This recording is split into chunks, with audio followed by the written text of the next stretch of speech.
There is something about carving late at night when the house is quiet, the lights are low, and it's just you, a block of wood, and a sharp knife.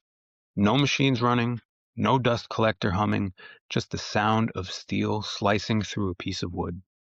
That's really where this journey started for me. And that's what this podcast is all about.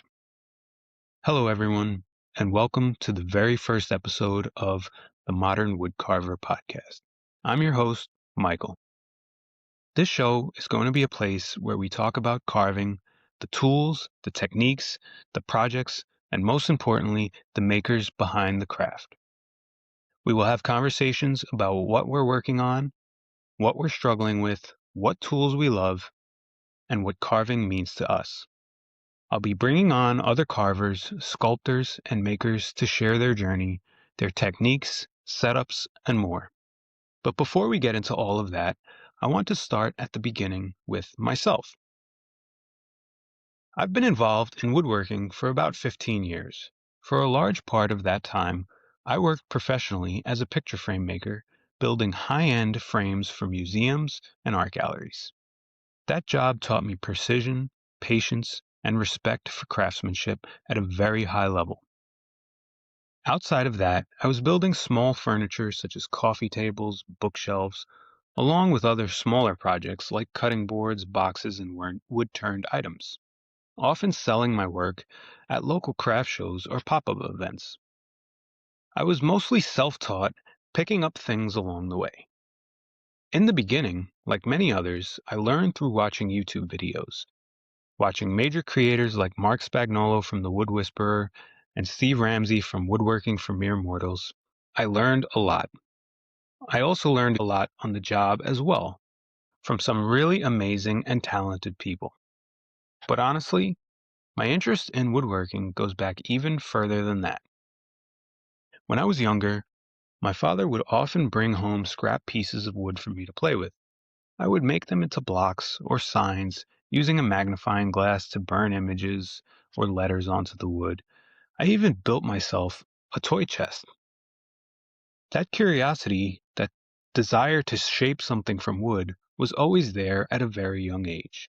It started as a hobby, but eventually it became something I wanted to pursue as a career. Woodworking has always been a constant in my life, but carving was something a little bit different. I always had an interest in carving, and I would try my hand at it on and off over the years, but it never really stuck until about 7 years ago when my daughter was born. At that time, being a new parent, a lot of things had to change in my life. It became harder and harder for me to dedicate large blocks of time that I needed to produce projects in my shop. Running loud machines and equipment while she was napping or late at night was just not an option for me anymore. Carving became the answer. What made carving different for me was the flexibility it offered. I could sit down and carve for 10 to 20 minutes at a time, put it down, and come back to it later. There were no long setups, no loud noises, no glue-ups, just a knife and a piece of wood. Carving gave me that woodworking fix I desperately needed. It gave me the creative outlet I needed during a season of my life that was exciting but also exhausting and stressful. It helped me unwind. Yes, it was frustrating that I couldn't run my machines or build the bigger projects that I wanted to, but carving didn't feel like a compromise. It felt like a natural shift. Now, carving wasn't easy in the beginning. Even with a background in woodworking, there were still hurdles for me to overcome. For me, as well as many others that start this craft, keeping my tools sharpened properly was the biggest hurdle. I struggled to maintain a sharp edge. I didn't have proper technique. I didn't understand the angles required. I never stropped my blade. I spent more time fighting dull tools than actually carving. I also found myself getting frustrated. Sharpening took a long time to finally click for me, but when it did, carving became a whole lot easier and more fun. I learned that not everything can be learned quickly, that I needed to slow down, take my time, and work at a comfortable pace.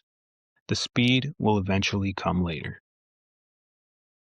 Carving taught me that growth takes repetition, dedication, and practice. You can't rush it. My first real carving project was a simple wood spirit. I chose a wood spirit simply because I thought they were cool. They have personality, they're expressive. I followed a YouTube tutorial that I found, carving it out of a block of mahogany because that's the type of wood I had on hand at the time. I used a cheap set of craft store chisels. They were nothing fancy and they definitely weren't sharp. That carving probably took me 8 hours or more to complete. It took forever, even though it was a simple design, but I enjoyed the process. When I finished, I was so proud, and honestly, I still am. It sits on my shelf in my shop as a reminder of where I started in my carving journey. When I look at it now, I see the flaws, uneven cuts, a ton of mistakes, but I also see where I started and how far I came when I compare it to more recent carvings. Carving has been amazing for me. It brings me joy and excitement to create something from nothing. I love experimenting with new ideas and seeing where they lead. It has also connected me with so many other talented carvers. The wood carving community is absolutely incredible. People are generous with their knowledge, they're supportive, and willing to share advice or words of encouragement. It truly is a wonderful community. Carving taught me that not everything can be learned quickly. It takes time, dedication, practice, and the willingness to step back and reflect. It also changed how I handle mistakes. I don't throw projects out when something goes wrong. I adapt, I recalibrate, I adjust the design, and I keep moving forward. I started this podcast because carving can feel like a solitary hobby.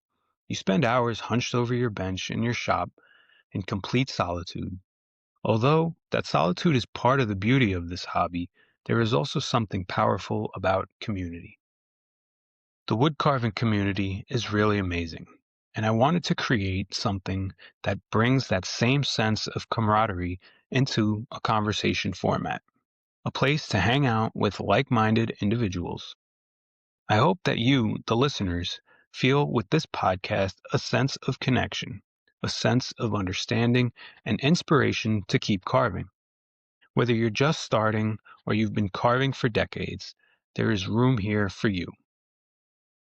If you enjoyed this first episode, make sure to follow and subscribe so you don't miss the conversations ahead. I'm excited to see where this goes and have fun along the way. Thanks for being here for episode 1 of the Modern Woodcarver. I will see you next time.